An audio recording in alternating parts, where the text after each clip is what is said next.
idea es que los quemadores, o los hornos, o el sistema en sí, todo, emane efluentes con menos de 100 partes por millón. Bueno, por supuesto está el anhídrido carbónico, que es el que ya teníamos desde antes. Este ya es otro componente, que son los óxidos de azufre, que mezclados con oxígeno genera sulfuroso sulfúrico, y mezclado con el vapor de agua que teníamos era ácido sulfúrico, sulfuroso. El ácido sulfúrico es terriblemente corrosivo, se morfa, se come las chapas. Si estamos hablando de una caldera, se la come, pero se la come, ¿eh? No es que la va a degradar, la hace pelota.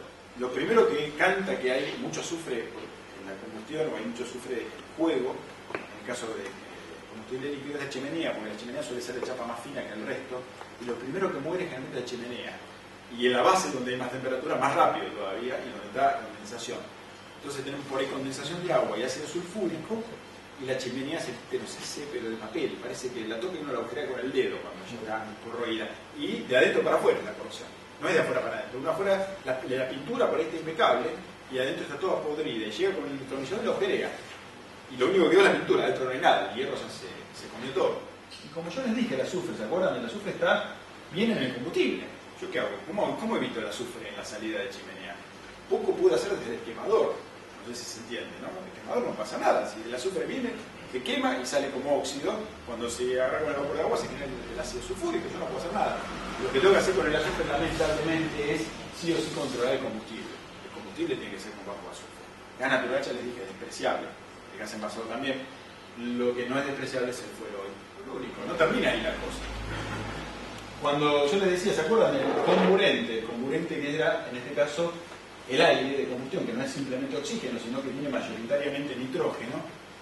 Ese nitrógeno también, cuando pasa por el quemador, se va a combinar de alguna manera con algunas moléculas de oxígeno y va a generar, en principio, monóxido de nitrógeno, o sea, NO. Ese gas, que es inestable, después de un tiempito, y sobre todo cuando baja la temperatura, se oxida, toma un oxígeno más, que lo puede tomar de la atmósfera una vez que salió de la cámara de combustión de la chimenea, generando NO2. Y el NO2, el dióxido de nitrógeno, es terriblemente venenoso.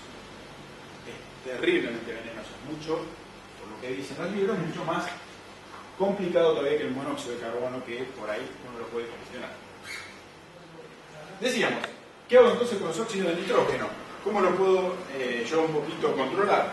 Y bueno, básicamente, si yo tengo un quemador que evite que la forma de llama sea de un determinado geometría de llama, sea la palabra, tal vez pueda lograr que no haya tantos óxidos de nitrógeno. ¿Cómo es esto? El nitrógeno se combina con el oxígeno a una determinada temperatura. Necesita temperatura de fusión para que se combine un nitrógeno con un oxígeno y formar el monóxido de nitrógeno. Entonces, ¿yo qué temperatura necesito? Según la química, está hablando más o menos 1800 grados, entre 1600 y 1800 grados. Ahí es donde se forma la máxima cantidad de óxidos de nitrógeno.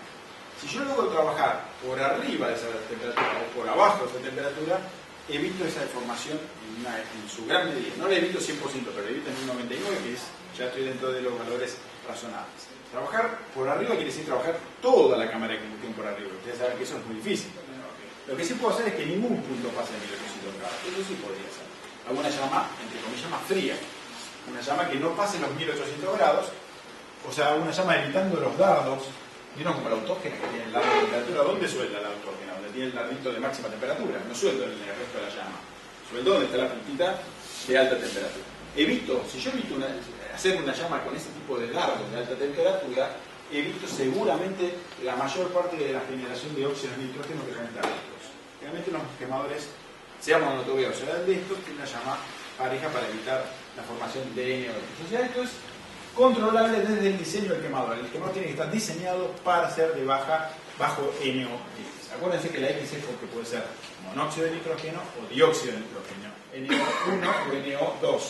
Pero da lo mismo porque el NO1 se convierte en NO2 cuando se enfría, ¿no? O sea que, por eso se llama NOx genérico, porque da lo mismo. Y estos aparatos miden, el texto, por ejemplo, se mide NOx, los dos componentes, y la idea es que no sobrepase tampoco el 100 partes por millón. Y después, por supuesto, si había cenizas en el combustible, por ejemplo, combustible líquido, las cenizas pasan de largo, se lo llama material particulado, o sea, partículas de material particulado, que se mide también, y no tiene que ser mucho, es ceniza, no es tóxico, pero son cenizas. Los no quemados o los inquemados, que son los hidrocarburos que yo les contaba hoy, que si no mezcla bien, los arranca de las llamas y los extrae, y el vapor de agua, que por supuesto siempre. Pues yo también una preguntita respecto de cómo eran las normas a nivel nacional o a nivel provincial en cuanto a las mediciones, a los controles de mediciones de fuentes gaseosas. ¿Se acuerda que esto eran los contaminantes habituales que entrega un analizador de gases? El tema es, de estos contaminantes, ¿cuál es la norma me exige que tenga controlado? ¿Cuáles no le importa la norma? Yo creo que parte un poco de la lógica. Los que son tóxicos, la norma me los restringe, los que no son tóxicos, no. No sé, el oxígeno libre que sale, o sea, el exceso de aire es tóxico, el aire que sale de más. No rendirá el equipo, o sea, me interesa a mí para calibrar el equipo, pero no es tóxico. ¿Se acuerdan cuáles eran los tóxicos? Monóxido de carbono era tóxico, óxidos de nitrógeno, monóxido, dióxido, cualquiera de ellos, NOx, óxidos de azufre también, cualquiera de ellos, son tóxicos. O sea, todos estos menos el NOx. Si hablamos de gas, queda limitado a CO y NOx. Esos dos valores, CO y NOx, tienen que estar controlados. Yo les diría que si ambos están por debajo de 100 partes por millón, 80 si quieren ser más estrictos, cumplen prácticamente con todas las normas, inclusive las más estrictas, las normas EN de la Comunidad Europea, las antiguas normas DIN alemanas, hablan en el orden de 80 partes por millón. 80 partes por millón cumplo tranquilamente con todas las normas internacionales y nacionales. Las nacionales son un poquito más permisivas en algún aspecto, por ahí hablan algunas, las provinciales de la provincia de Buenos Aires, en algunos casos de 200 partes por millón o de 100. Entonces, esos tres parámetros, en el caso de combustible líquido aparece el azufre, en el caso de gas mencionan esos dos, son los que todas las normas nacionales e internacionales te piden de él. Y los quemadores de viejo diseño se pone un poquito complicado hacer cumplir eso, se pone un poquito complicado. Y hoy en día es algo que se lo exigen a mucha gente, porque ustedes saben que el control ambiental no es algo que lo inventé yo, es algo que está pasando en otros países ya desde hace muchos años, pero aquí desde hace algunos añitos ya empezó a haber control ambiental, donde llegan con aparatitos como si fueran aquel y le empiezan a hacer análisis de efluentes gaseosos en todos los puntos donde ven chimeneas. Donde no cumple, empiezan las sanciones, primero las advertencias con las sanciones.